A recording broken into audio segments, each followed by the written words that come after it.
कबीरा कलयुग आ गया जड़ परे अंगार, संतन होते जगत में तो जल मरता संसार।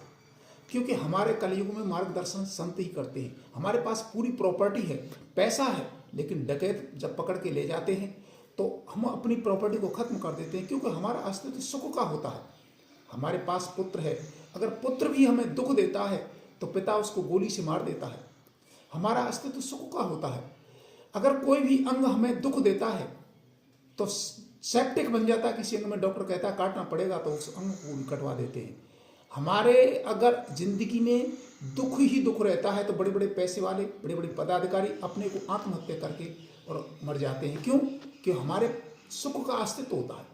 इसलिए जो गुरु होता है, जो गुरु माने देह को देह खे की खान, जो गुरु माने शब्द को तो शब्द ब्रह्म को जान, उसके गुरु के शब्द ही हमें मार्गदर्शन देते हैं। उत्तम विद्या लीजिए यद्यपि नीच पे होय, पर्यक पावन ठोर पे कंचन तजय न कोई। जो हमें उत्तम विद्या किसी से मिल सकती है। गुरु हमारा क्या करता है? गुरु हमें दिव्य दृष्टि देता है। जिस पर कुछ नहीं उसको देख करके हंसती है दुनिया, और जिस पर सब कुछ है उसको देख करके जलती है दुनिया, और जिसकी दिव्य दृष्टि उसके दर्शन को तरसती है दुनिया। क्योंकि दिव्य दृष्टि से क्या होता है कि आदमी तन कर मन कर वचन कर देतन काहू दुख, तुलसी पातक झड़ते है देखत उनके मुख। जो तन से मन से वचन से किसी को दुख नहीं देता है, उसके दर्शन करने से पाप झड़ जाते हैं। पाप के 4 लक्षण होते हैं: रोग, शोक, संकट और पतन। अगर हमारे रोग नहीं, संकट नहीं, पतन नहीं तो हमसे बढ़िया कौन है? क्यों कि जब ही तो कहा है कि बड़े भाग्य पाइए सत्संगा और बिनहि प्रयास होए भव भंगा।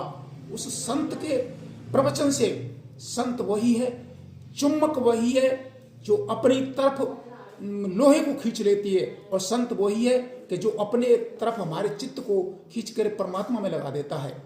त्यागी शोभा संत की करता है सब कोई, हरिया ग्रस्ती संत का भेदी बिरला कोई। संत स्वभाव का नाम है। वो जो संत ग्रस्त में रहता है वो भी संत है, जो हमें मार्गदर्शन देता है वो भी संत है।